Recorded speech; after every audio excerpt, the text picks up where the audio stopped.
Well, the Presidential Transition Council is in place. We've been working assiduously in the last 2 months to ensure that every process is put in place to ensure a smooth and a seamless transition, a peaceful one, to the incoming government. And I can assure you that we are on course. Everything that needs to be put in place in terms of representation of the President's-elect team into the Transition Council. 2 members have been nominated, Governor Bagudu of Kebbi State and Chief Olawale Edu, who had served him as Commissioner for Finance in Lagos State when he was governor. We have also graduated to forming 3 committees: the Inauguration Committee, which I chair, the Transition Documents Committee, which the head of the Civil Service chairs, and also the Facilities, Security and Intelligence Committee, which the National Security Advisor chairs. And we are working assiduously. Under the Inauguration Committee, there are 13 subcommittees, one for venue, medical, inauguration lecture, and all have representations of the President-elect's team. And we are working hard. We meet virtually every Tuesday for the Transition Council and every Thursday for the Inauguration Committee. And I can assure you that we are going to have a spectacular transition ceremony, jam-packed with a lot of activities. The last 1 week of the month of May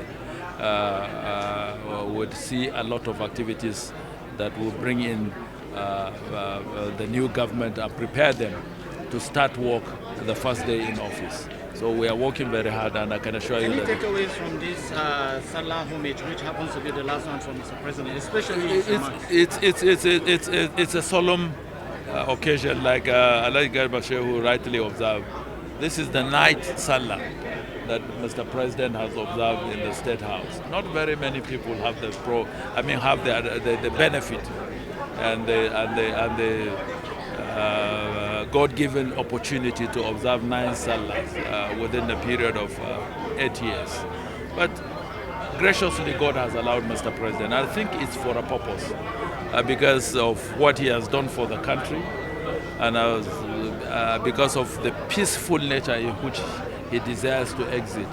You saw when he spoke this afternoon, he spoke from the heart and ended up by saying that, look, I've done my best to transform this country, but in the process I might have erred, and for that reason I seek your pardon and your forgiveness. It's coming from the heart. Not every leader can do that. So I believe that in the solemnity of the season of the Ramadan, which is preaching love, giving, brotherliness, endurance and perseverance and forgiveness, in that spirit, I believe that the transition process would imbibe those teachings of the holy month of Ramadan, and we will see a seamless, peaceful, and a spectacular transition, which will usher in a new democratic government.